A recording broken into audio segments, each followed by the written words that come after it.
Hola, bienvenidos a través de la Biblia. Ganadero y agricultor de Oklahoma, Les Feldick enseña clases bíblicas en casa en Iowa, Oklahoma y Texas. El estilo único de enseñanza bíblica de Les Feldick ha hecho que los libros de la Biblia cobren vida. Cuando les está enseñando, es tan interesante que la gente dice que el tiempo parece volar. Y ahora, aquí está Les Feldick. Y de nuevo, buenas tardes, es bueno verlos aquí y supongo que incluso tendremos que decirle a nuestra audiencia de televisión que esta es la primera vez en 33 grabaciones que hemos tenido mal tiempo, que ha afectado nuestra asistencia aquí en el estudio. Así que para aquellos de ustedes que están viendo en televisión, queremos que entiendan que esta es una de las rarezas en Oklahoma, que el clima es tal que todos pudieron salir. Está bien. Ahora, nuevamente, a modo de anuncio, nos damos cuenta de que tenemos nuevos oyentes que llegan semana a semana y tenemos que hacerles saber, así como a todos ustedes que han estado escuchando durante mucho tiempo, que todos nuestros programas desde Génesis 1.1 están disponibles en video. También tenemos las primeras 24 lecciones disponibles en forma de folleto. Con suerte, antes de que pase mucho tiempo, tendremos las próximas 12 o incluso tal vez 24 listas en forma de folleto. Pero para aquellos de ustedes que se han sintonizado recientemente, nosotros comenzamos esta serie desde Génesis. Hemos estado al aire casi 2 años y medio, recorriendo el Antiguo Testamento en un recorrido completo a través de las Escrituras de principio a fin. Ahora, por supuesto, nos hemos desviado por un corto tiempo, durante algunas semanas y meses, para dedicar un poco más de tiempo a la profecía de lo que normalmente hacemos. Y así, cuando terminemos nuestro estudio en el libro de Apocalipsis, volveremos y retomaremos donde lo dejamos justo antes de estar listos para entrar en el libro de Mateo. Veremos los evangelios, hechos y cartas de Pablo. Para entonces, si el Señor no ha regresado, estaremos listos para el Apocalipsis. Eso es todo por los anuncios. No nos gusta desperdiciar estos momentos preciosos. Me gustaría que volvieran conmigo al Apocalipsis nuevamente y retomáramos donde lo dejamos en nuestro último programa, donde estamos en lo que llaman los 4 jinetes del Apocalipsis. Ahora, fue bastante divertido después de la última grabación donde apenas habíamos comenzado con los jinetes del Apocalipsis, capítulo 6, y llegué a casa y recogí el correo. Y la revista Time estaba en mi correo, y como suelo hacer, no puedo evitarlo. Siempre me dirijo a la última página de un libro o una revista, y lo hice de nuevo, y la última página de la revista Time, por supuesto, es un ensayo de algún tipo, y aquí estaba el escritor, simplemente degradando el hecho de que desde tiempos inmemoriales la raza humana siempre ha estado esperando eventos catastróficos, un apocalipsis de algún tipo. Y por supuesto, acabo de terminar de enseñar precisamente eso. Y él estaba ridiculizando el hecho de que, después de todo, sabes, esta es solo la naturaleza humana, buscar cosas malas que vengan al mundo. Y luego usó varios libros que han sido bestsellers y demás. Y así, realmente imagino que así se siente mucha gente, que solo estamos ladrando sin morder. Bueno, siempre he tenido la impresión de que al enseñar profecía no voy a ser un sensacionalista. No voy a decir, oh Dios, no es asombroso, sabes que esto está sucediendo y esto está sucediendo y lo está, pero ese no es el punto. No vamos a sensacionalizarlo, solo vamos a enseñar de la manera que sentimos. La Biblia está poniendo todo esto frente a nosotros para que tú y yo, que somos creyentes, podamos entender que no estaremos aquí cuando todas estas cosas sucedan. El Señor ha prometido con gracia que no nos ha destinado a la ira, sino que más bien seremos salvos de ella. Pero para aquellos que aún no están listos, para aquellos que nunca han expresado la salvación por fe en el Evangelio, estas, por supuesto, son palabras de advertencia, porque sabemos, independientemente de lo que el burlador pueda decir, que estas cosas son que vienen sobre la tierra, y no lo decimos simplemente porque es la naturaleza humana esperarlo, sino solo porque la palabra de Dios lo ha expuesto tan claramente que después de casi 2000 años de que Dios simplemente derramara su gracia sobre la humanidad, ofreciéndoles la salvación sobre la base de la fe más nada, después de que eso ha sido pisoteado y ha sido despreciado y rechazado durante tanto tiempo, Dios aún va a entrar con su ira y vexación, y no podemos dar por sentado su gracia para siempre. De todos modos, ahora, al haber llegado al libro de Apocalipsis, pasamos por los capítulos 4 y 5 hace varias semanas, y luego creo que en nuestro último programa entramos en el capítulo 6 con la aparición del jinete del caballo blanco, que creemos que es la aparición del anticristo. Y mientras enseñamos el libro de Apocalipsis, encontré que la forma más fácil de entender todas estas cosas es tomarlo de manera cronológica, en lugar de simplemente capítulo por capítulo, porque el libro de Apocalipsis no se desarrolla cronológicamente. Tienes que saltar de un lado a otro, y la forma en que descubres cómo encajan estas cosas es simplemente observando el factor tiempo, y te lo mostraré. Tal vez no en esta media hora, pero en algún momento, en un futuro cercano, cómo puedes mostrar de un aspecto de una porción de la Escritura a la siguiente, si estamos tratando con la primera mitad de la tribulación, si estamos tratando con el medio de la tribulación o si estamos tratando con la última mitad. Y el tiempo está todo aquí, pero tienes que saltar de un lado a otro para poder identificarlos. Y así intentaremos hacerlo con cuidado para que aquellos de ustedes que tal vez nunca han entendido el libro de Apocalipsis, esperamos que lo aclaremos. Muy bien, ahora entonces en el capítulo 6 de Apocalipsis, solo para una breve revisión, versículo 2, donde Juan ahora ve por visión, por revelación, el caballo blanco, y el que estaba sentado sobre él tenía un arco, sin flechas. Así que tengo que equiparar eso con lo que Daniel dice sobre el anticristo. Cómo él aparecerá, por supuesto, con halagos, manipulación política, no con fuerza militar, y va a prometer todo lo que el mundo y la nación de Israel están esperando oír, que él va a poder a la nación de Israel garantizar sus fronteras, su soberanía. Él realmente mejorará su regreso al culto en el templo. ¿Cómo? No lo sé, pero sé que lo va a hacer porque Israel tendrá el templo de vuelta durante esos primeros 3 años y medio. El mundo simplemente pensará que Él es la respuesta a todos sus dilemas, sus perplejidades, y lo recibirán con los brazos abiertos.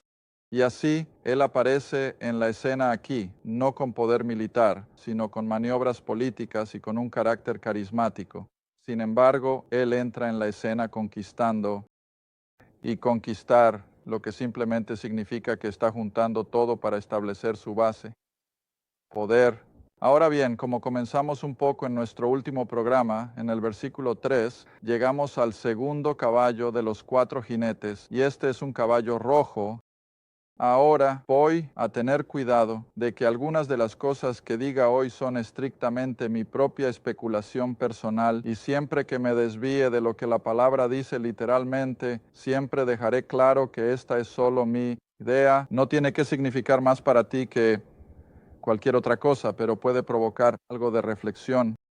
Y me gusta ver el caballo rojo como una referencia al único poder político, militar en la tierra que ha sido conocido como rojo. Y eso, por supuesto, sería el ejército rojo de Rusia.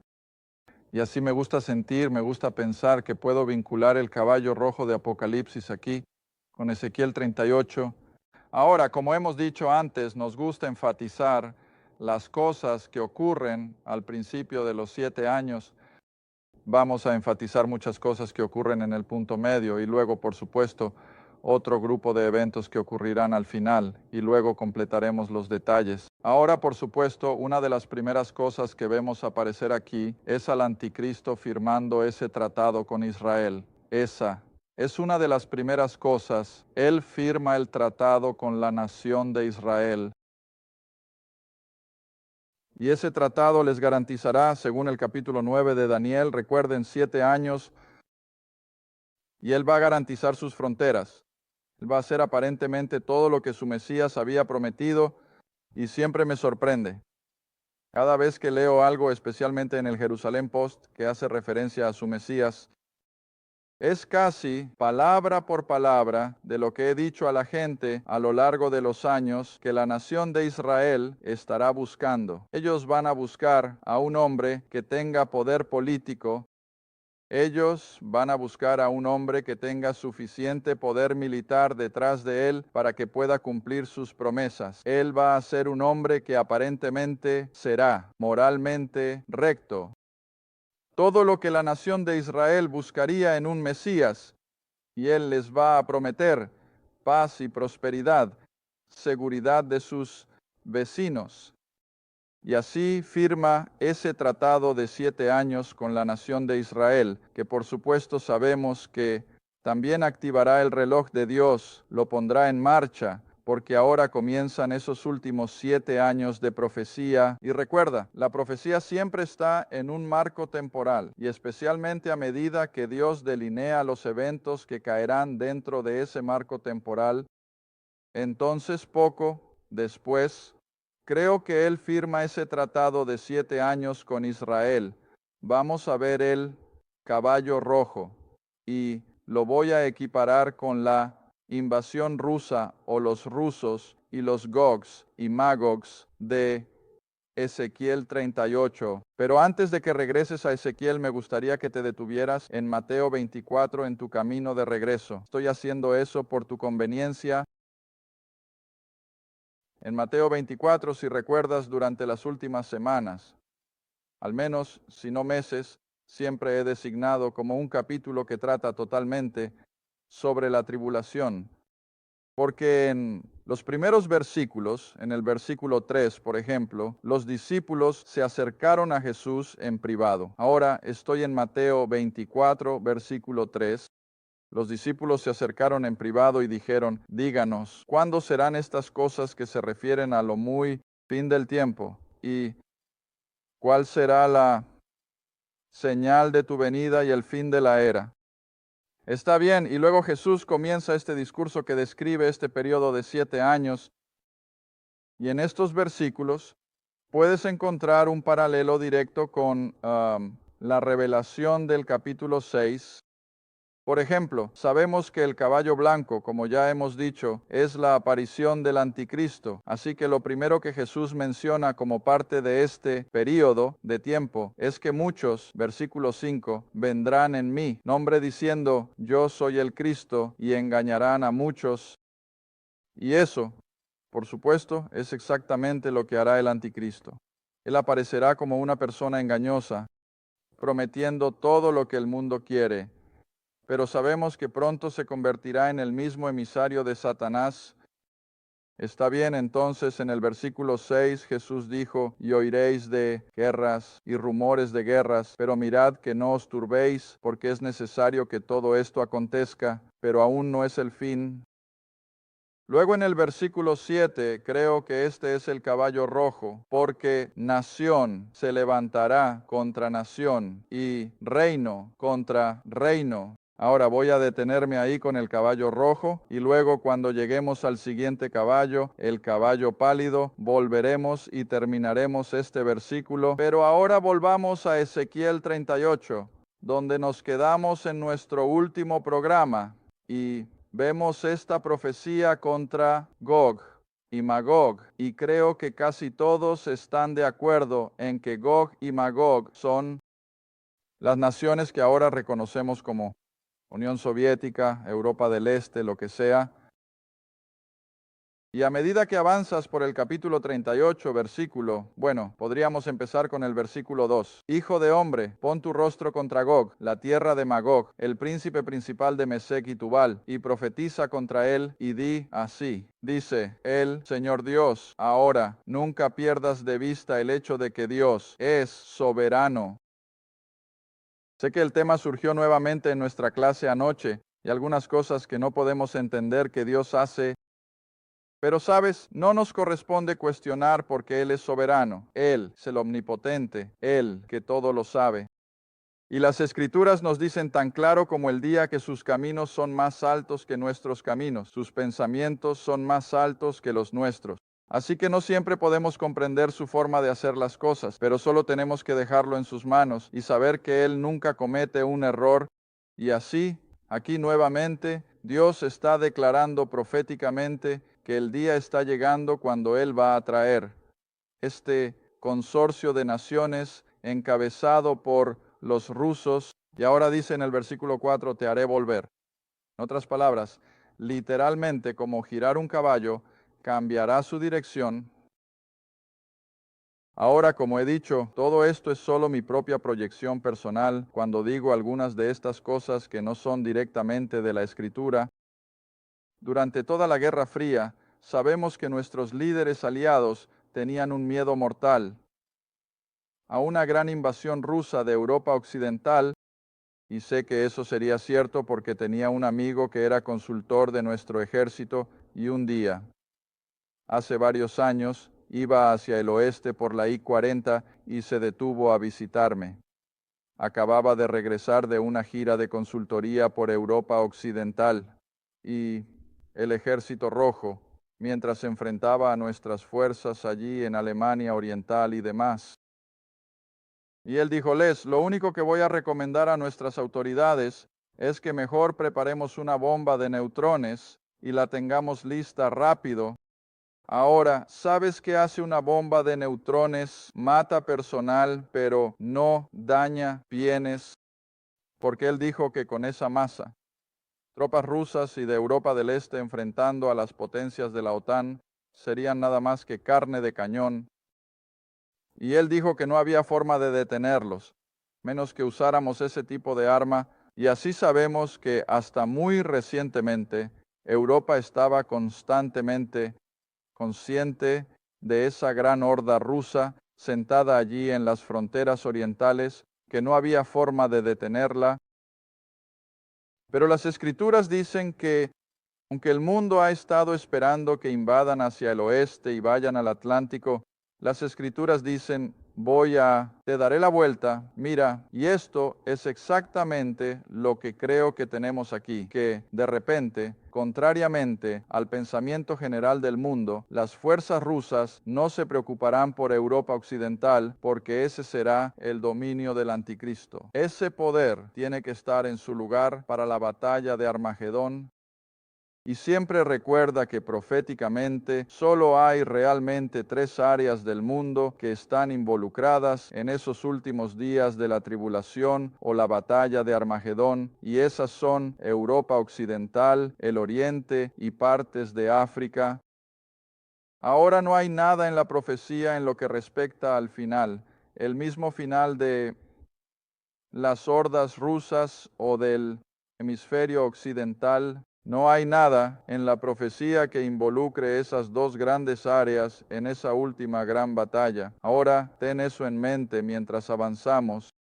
Así que Dios va a desviar literalmente las fuerzas rusas de Europa Occidental y las llevará al Medio Oriente, pero no solo a Rusia.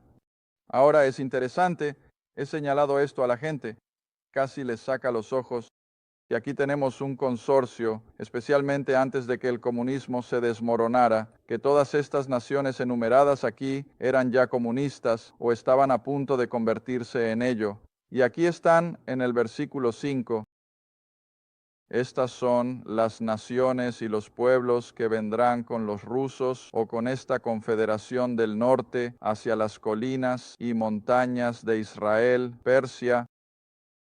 Ahora, por supuesto, no se llama Persia hoy en día, se llama Irán. Irán es Persia, Etiopía. Ahora recuerdas que hasta hace 1 o 2 años, Etiopía era un hervidero de comunismo en África, tenía un gobierno comunista y estaba en estrecha colaboración con el pueblo ruso. Libia, no tengo que decirte quién es Gaddafi. Ha sido comunista desde el primer día y todos ellos, por supuesto, con escudo y casco. Ahora recuerda que cuando leas estas cosas, Ezequiel está usando el lenguaje de su época, naturalmente. No podía usar el lenguaje del tiempo presente porque estas cosas ni siquiera se habían escuchado.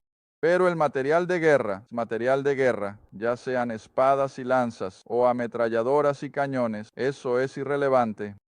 pero esta gran masa de humanidad va a descender a la nación de Israel con todo tipo de armas. Y luego llegas al versículo 6, Gomer.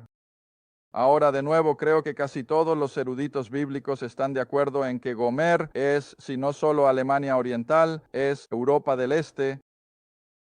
Y por supuesto, cuando Patton corría por Europa durante la Segunda Guerra Mundial. Y recuerdo que cuando era solo un niño en la escuela, pensábamos que, ya sabes, estaría casi todo el camino hasta Varsovia antes de que nos diéramos cuenta. Pero luego salió la noticia de que se había detenido en el río Elba, por razones aparentemente sin sentido.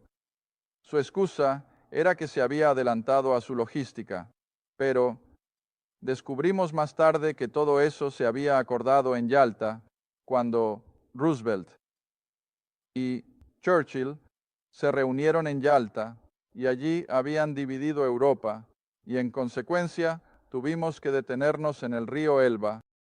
Bueno, no sé cuántos de ustedes conocen su historia o su geografía, pero ven que el río Albi era realmente, en su mayor parte, la frontera oriental del antiguo Imperio Romano.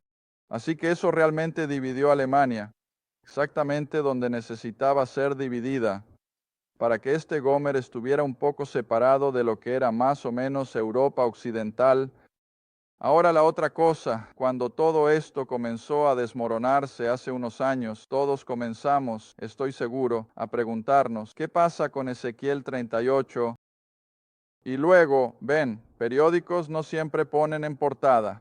Encontré que las mejores pequeñas noticias están al final, escondidas en un rincón, y sin que los programas de noticias de televisión lo supieran, había un artículo de una de las agencias de noticias, United Press o lo que sea, que Helmut Kohl, el presidente alemán o lo que sea su título, se había reunido con Gorbachov, quien por supuesto en ese momento era el primer ministro de Rusia, y a pesar de que el comunismo se estaba desmoronando, Kohl y Gorbachov hicieron un acuerdo de que el ejército de Alemania Oriental permanecería en el Pacto de Varsovia por al menos otros 4 años. Ahora no ves eso en las noticias de primera página, pero lo que eso decía es que Gomer sigue intacto con este consorcio de naciones, con Rusia y demás. Ahora, esos 4 años aún son suficientes. Ahora, si eso es cierto o no, por supuesto, no lo sé, pero tengo que sentir que el ejército del Pacto de Varsovia sigue relativamente intacto, sigue siendo una fuerza militar viable. Sé por lo que he leído que el ejército ruso está al este de los montes Urales. Está preparado allí y listo para moverse cuando las autoridades le digan que se mueva. Y como dije en nuestro último programa, si piensas que el oso ruso está muerto y se ha dado la vuelta, mejor piénsalo de nuevo. No, está muerto. Ciertamente está teniendo muchos problemas económicos, pero no está fuera de la escena. De hecho, nuevamente vuelvo a la revista Time, es la que tengo suscrita, aunque ciertamente leo las otras de vez en cuando. Pero aquí nuevamente, hace solo unas semanas, la revista Time tenía en un pequeño artículo en una de las páginas que cada uno de los misiles balísticos que los rusos tenían hace varios años sigue en su lugar, todavía están cargados y todavía están apuntando hacia objetivos estadounidenses. Y era alarmante y decía que nuestra administración está alarmada, pero no hay nada que puedan hacer al respecto. De hecho, siento que es más alarmante que antes de que el comunismo se desmoronara, porque ahora no sabemos quién controla la pequeña caja negra. No tenemos cómo saber quién puede desatar de repente esos misiles sobre América. Así que no podemos ser arrogantes, sigamos Irán, Etiopía, Libia con ellos, Gomer, Europa del Este y todas sus bandas. Ahora, como estamos viendo en las noticias, estos son todos grupos étnicos de personas, varias, tribus y lo que sea, que se odian entre sí. De hecho, acabo de leer un poco de noticias nuevamente anoche, creo que en la última revista Time que llegó, que la razón por la cual los poderes estadounidenses, ya sea el presidente y su administración o ya sea el ejército, se dan cuenta de que no hay mucho que puedan hacer porque todos estos grupos étnicos en Europa del Este se odian entre sí con pasión. Y recuerda, siempre que el odio entra así, es un odio basado en la religión. En otras palabras, todos tienen diferentes ideas sobre la religión. Ahora, nunca pierdas de vista eso y, en consecuencia, es una bolsa mixta y realmente no sabemos cómo entrar y manejarlo. De alguna manera todos estos se van a amalgamar. Cuando sea el momento de bajar a Israel, luego el versículo 6 continuando, no solo Alemania Oriental y Europa del Este, con todas sus bandas, sino la casa de Togarma, y de nuevo, esa es la nación de Turquía. Turquía hasta ahora, por supuesto, nunca ha estado en la órbita rusa per se, pero están tan cerca constantemente. De hecho, cuando el comunismo cayó después de haber gobernado Rusia durante 70 años, Turquía fue uno de los primeros estados soberanos en hacer acercamientos para restablecer una buena relación de compañerismo con Rusia. Y así, no creo que le tome mucho a la nación de Turquía salir de la influencia occidental y alinearse con las naciones orientales. Solo mírenlos en las noticias. Eso es todo lo que he dicho a mi clase a lo largo de los años. Solo observen a este grupo de naciones en las noticias. No podemos juntar todo específicamente, pero tenemos una idea bastante buena. Entonces, en el versículo 7 dice, prepárate. Prepárate, tú y toda tu compañía que se ha reunido contigo, y sé un guardia para ellos. Versículo 8, después de muchos días, serás visitado. ¿Cuál es la siguiente palabra? En los últimos años, ¿ves? Siempre tengo que señalar a mis clases que, según las Escrituras, los últimos días de la Escritura son desde la primera venida de Cristo en adelante. Los últimos días de las Escrituras no significan los últimos 7 años, sino que estos últimos 1900 años son los últimos días, pero los últimos días, eso te lleva al tiempo del fin. Eso te lleva, creo, a estos últimos 7 años. Y esa es la palabra que se usa aquí, que en los últimos días, ¿ves? Que en los últimos días o últimos años entrarás en la tierra. Ahora observa el lenguaje con atención. Aprecio cuando alguien dice, leíste algo en la televisión que he leído siempre, pero no lo vi hasta que lo leíste, así que no me disculpo por hacer mucha lectura en este programa. Ahora léelo con atención. Ellos entrarán en la tierra que ha sido traída, de la espada que ha sido reunida, de muchos pueblos contra las montañas de Israel, que siempre han estado desoladas, pero ha sido sacada. De las naciones, ¿de qué estamos hablando? Israel en la actualidad. Hace 30, 40 años, 50 años, ¿sabes qué era Israel? La tierra de Palestina. Era una tierra de nadie, absolutamente nada más que unos pocos beduinos nómadas, unos pocos árabes, nada, sin producción, sin agricultura, nada. ¿Qué es hoy? Algunos de nosotros estuvimos allí hace unas semanas y es increíble la producción, la agricultura, la producción de lácteos, granjas de frutas, lo que sea. ¿Y de dónde han venido estos judíos? De casi todas las naciones, bajo el cielo. Y no solo está viva la nación, sino que han resucitado el idioma muerto. Gracias por ver a través de la Biblia con Les Feldick, un estudio bíblico semanal. Si deseas más información sobre los ministerios Les Feldick, un estudio bíblico en tu área, o sobre este programa, escribe a Les Feldick Ministries, Ruta 1, Caja 760, Quinta, Oklahoma, 74552. Esa es la Ruta 1, Caja 760, Quinta, Oklahoma, 74552. A través de la Biblia con Les Feldick es apoyado por los espectadores y tu donación es apreciada. Gracias. Y asegúrate de sintonizar la próxima vez